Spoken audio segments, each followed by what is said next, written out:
ఇదే రైతుల అంశం పైన బీఆర్ఎస్ పార్టీ ఇప్పుడు సభ పెడుతున్నది. మీరు రాష్ట్రం మొత్తం కూడా ఇప్పుడు రైతాంగం ఈ సభ వైపు చూస్తూ ఉన్నారు. మరి రేవంత్ రెడ్డి గారు రైతు బంధు ఇవ్వకున్నా, లేదంటే రుణమాఫీ చేయకున్నా, లేదంటే రైతులకు వడ్లు కొనకున్నా, రైతుల పంట కొనకున్నా, ఇంకా ఏం చేయకున్నా నాకే ఓటేస్తారు. ఎందుకంటే నేను రైతు పండుగ చేస్తానని చెప్ప తిరుగుతారు కదా. సో మరి నమస్తే తెలంగాణలో కాకుండా ఈయన కూడా ఒకటి చిన్న రాసింది చూడే, రైతు బంధు ఆపేట రాహుల్ బంధు నడుపుతుండంట ఈ రాష్ట్రంలో ప్రస్తుతం. ప్రజలను ఏడిపిస్తుంటే పైశాసిక ఆనందం అంటారు.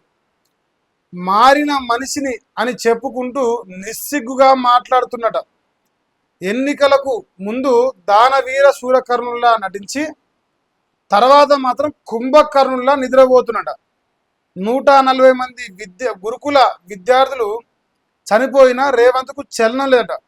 ఫీజు రియంబర్స్మెంట్ అందక విద్యార్థులు చదువుకు దూరం అవుతుండట. పాలమూరు బిడ్డ అని చెప్పుకుంటూ ఆ ప్రాంతానికే దోహం చేస్తున్నాడు. అడ్డగోలు హామీలిచ్చి 30 నెలలైనా అమలు చేస్తలేడు. ఈ దుర్మార్గపు పాలనను ప్రజలు తిప్పికొనడం ఖాయమట. తెలంగాణ కోసం నిలబడే ఏకైక శక్తి బీఆర్ఎస్ పార్టీ అట. బీఆర్ఎస్ వర్కింగ్ ప్రెసిడెంట్ ఈ ముచ్చట చెప్తా ఉన్నాం.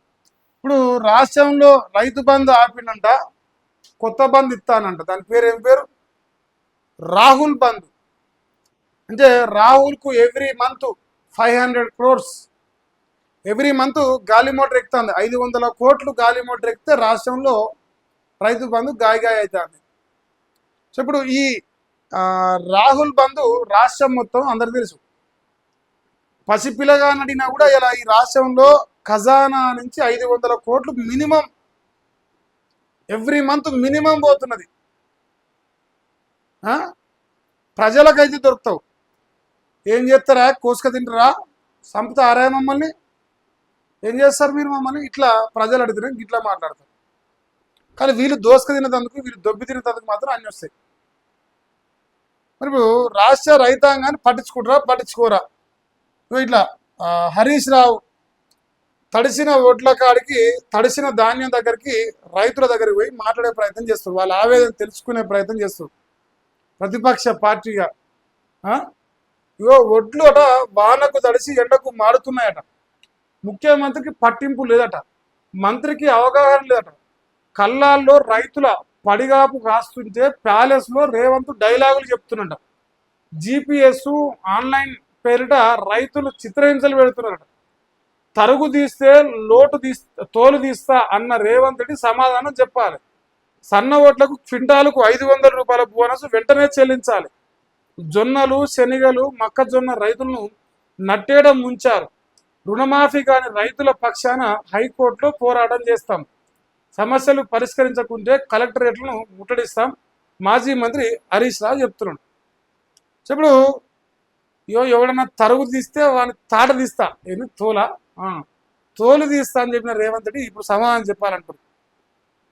రైతులకు ఈ సన్న ఓట్లు పండించిన వాళ్ళకి 500 రూపాయల బోనస్ అన్నారు.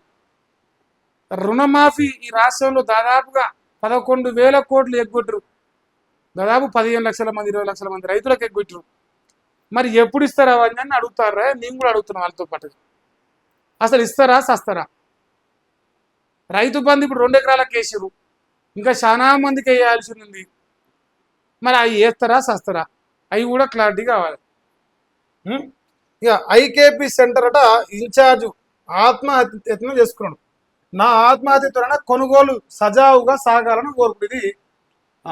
ఇక్కడ నల్గొండ జిల్లాలో ఎందాక చూసినా బచ్చన్నగూడెం అనే ప్రాంతంలో అక్కడ ఇన్ఛార్జిగా ఉన్న వ్యక్తి ఆత్మహత్య చేసుకోవడానికి ప్రయత్నం చేసింది. ఇది యూట్యూబ్ వాడేమో ఈ ఆత్మహత్య అనే పదం వాడితేనేమో ఇబ్బంది పెడతాడు. ఆ పదం వాడొద్దట. ఇంకా చూడరే, రైతుల రోదన కనిపిస్తలేదా? రోడ్ల మీద వడ్లు తడిసి అన్నదాతలు కన్నీళ్లు పెట్టుకుంటున్నా సీఎంకు బాధ అనిపిస్తలేదా? నిరంతరం కరెంట్ ఇవ్వకున్నా, రైతు బంధు వేయకున్నా ముఖ్యమంత్రికి సిగ్గు అనిపిస్తలేదా?